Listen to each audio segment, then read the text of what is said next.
Alright, hi guys. We are going to do a quick review of our formulas that we've been learning this chapter for surface area and volume of three-dimensional figures. Please don't forget to be reviewing your notes every day, especially for this chapter, and then starting back, because you have finals coming, reviewing it every other day, all of your notes for the whole semester. You want them to stay fresh in your head, and you also want to be able to get the stuff that we need. So, right now what we're going to do is the volumes of pyramids and cones, but let's figure out the surface area of pyramids. We know it's 1/2 perimeter of the base times the slant height, and we use the idea with pyramids that when I have a right triangle, your slant height, your apothem of the base, and your height will form a right triangle. We're going to have to use that again when we're working with these. With our prisms, it's the perimeter of the base times the height plus 2 times, oops, I forgot my area of the base on the top one. Oops, I only did lateral area there. We have 2 times the area of the base for the bottom. My volume is just area of the base times the height. The key with these, the key to prisms and pyramids are the base. Are the bases. Okay, we need to know those. And remember, let me flip it out here again.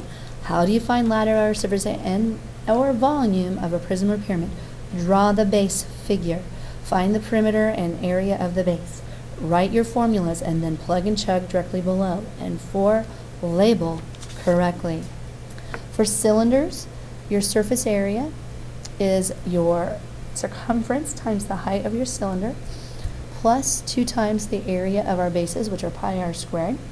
Our volume is pi r squared times the height. So it's actually really easy for us to calculate the volume. Now remember, for cones, our surface area is pi rl plus the area of the one base, which is pi r squared. And again, remember the following.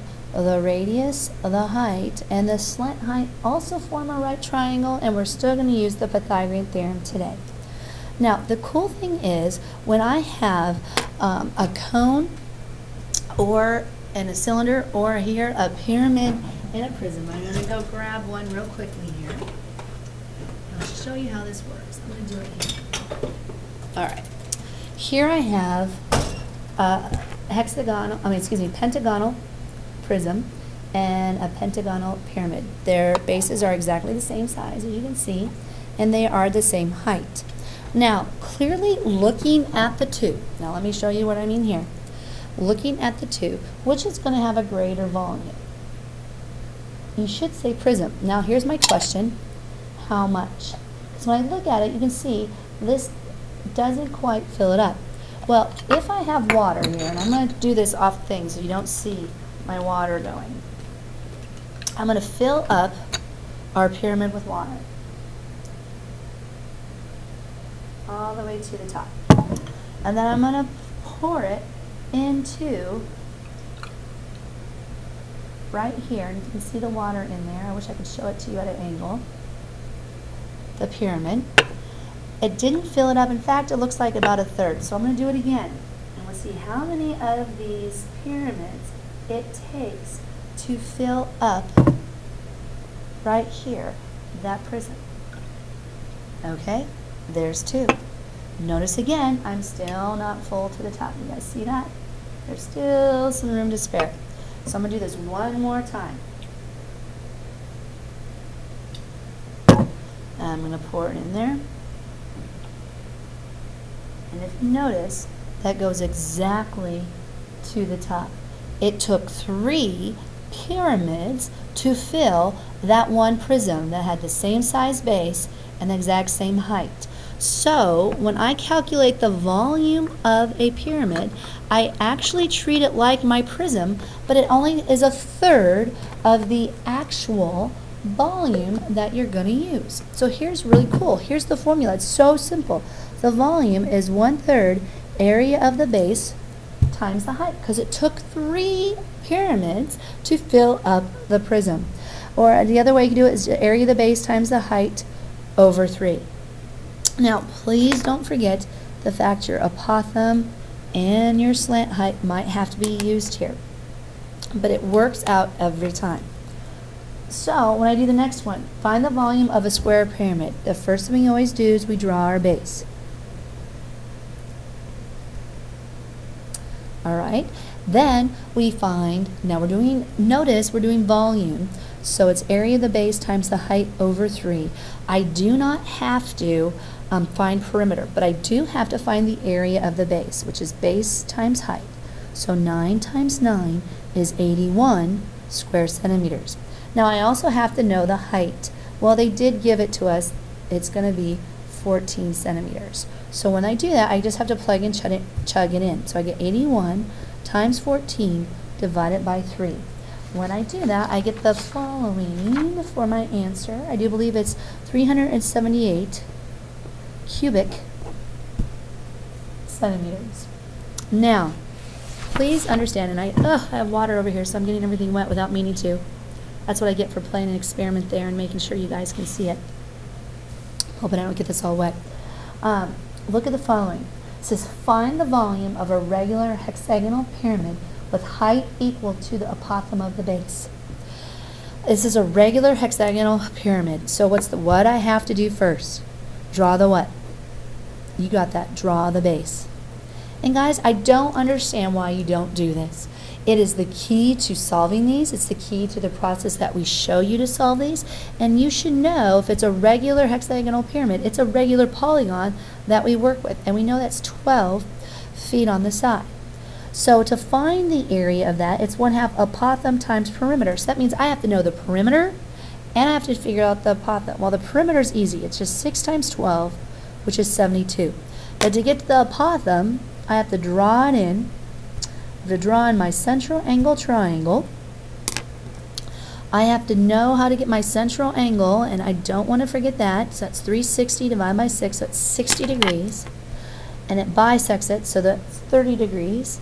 This one's 60. Oh, look, once again I have a 30, 60, 90 triangle. I know my apothem bisects my side, so this would be 6. I go from, okay, quickly here, I go from the short leg to the long leg, I multiply by root 3. So it's 6 root 3.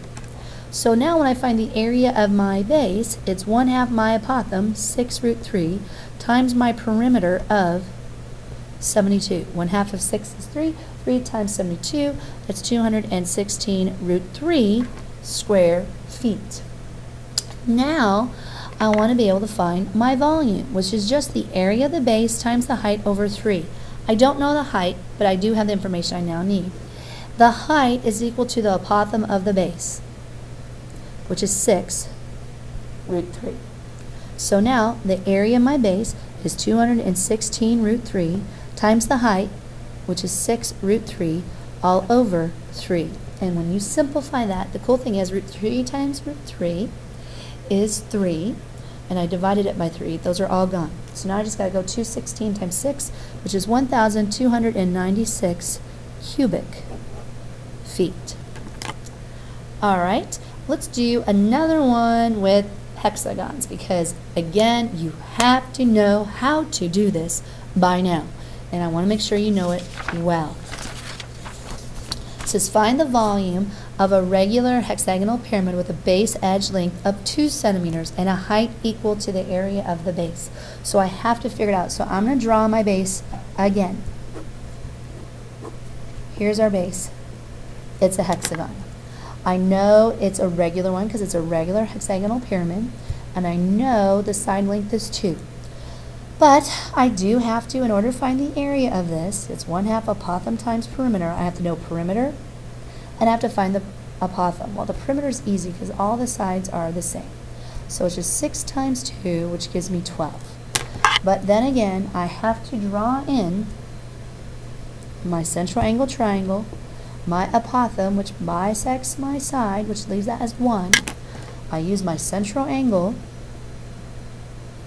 360 divided by 6, which is 60 degrees, bisects it right there, so that's where the 30 came from. Oh look, I go from short leg to long leg once again and multiply by root 3, so that's going to be 1 root 3.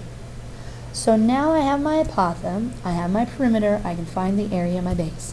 I have 1/2, 1 times the square root of 3, times the perimeter of 12. So my area of my base is 6 root 3. But remember, my height is equal to the area of the base. So my height equal to the area of the base is going to be 6 root 3. Now the height's not being square units, the base is, but that's okay because I know I can just plug and chug it into my formula now. It's the area of the base times the height over 3. Area of the base, 6 root 3. My height is 6 root 3, all over 3. And if you did this correctly, you're going to get 36 cubic centimeters. All right, now we're going to take a quick break, and then we're going to come back and hit up the cones.